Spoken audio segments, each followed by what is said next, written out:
That is not how this scene should be played. If you were actually a director instead of some jumped-up stagehand, you would understand this. If I stand to the character's left, half the audience won't see who I'm talking to. He could make obscene faces at me and they would never know. I need to stand exactly where I am standing now, so the people who have paid their good, hard-earned money to watch this drivel can see his expression. That is, if he can show any emotion. The last time I acted with anyone as wooden as him, the idiot was playing Pinocchio. But Errol, don't you dare address me by my first name, you stupid cow. You haven't earned the right to wipe the snot off my handkerchief, he screamed at her, let alone become so familiar as to call me Errol. When I want you to use my Christian name, I'll tell you, but it won't be any time soon. Now, can we please get back to work, or am I going to stand rooted in this bloody spot until the floorboards rot?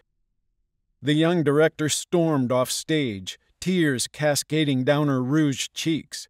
She had bought a new dress and stockings for this very occasion, hoping that she would make a good impression on the handsome Australian actor. He might even find her pretty enough to ask her out after rehearsals. And now this. The screaming was terrible enough, taunting her as if she were an intransigent schoolgirl. However, it was the humiliation, being upbraided in front of the rest of the crew, that forced her to flee. Acknowledging that he might have gone too far, the actor quickly followed her, intending somehow to mollify her, to entice her to return to trying to direct him. He would ease up on her, he decided. After all, she was only about the same age as him, with little experience in the world of the theater. He caught up with her at the top of the stairs, swinging her around by her shoulders, intending to plant a kiss on her cheeks by way of an apology. As she turned, she lashed out at him, assuming he was going to continue ranting at her.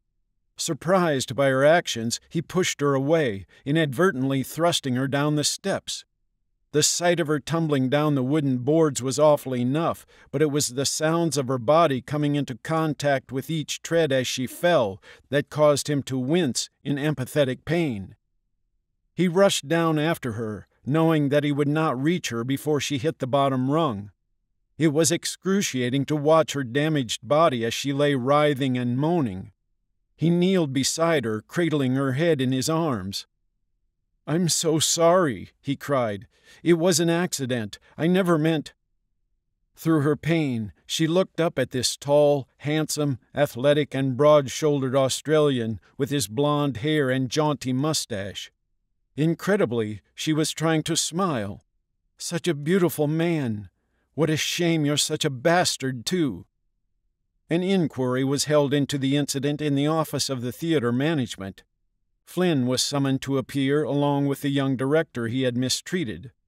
"Look, I've already explained 1,000 times," Flynn exclaimed. "It was a bloody accident. Ask her yourself. She'll tell you. Yes, I suppose I wasn't as nice to her as I should have been, and I was frustrated at her lack of experience. I admit that, but did I mean to push her down a flight of wooden steps? Of course not. Surely you must see that." Dabbing at her red-rimmed eyes with a lace handkerchief, the victim nodded in support of the young actor. Sobbing in between breaths, she confirmed Flynn's contention. "If anything, it was my fault for pushing him away. I thought he was going to attack me again. I now realize he was trying to make it up with me, but at the time—" "Yes, quite," retorted the manager. "Be that as it may, this is a small provincial town, and word soon gets around.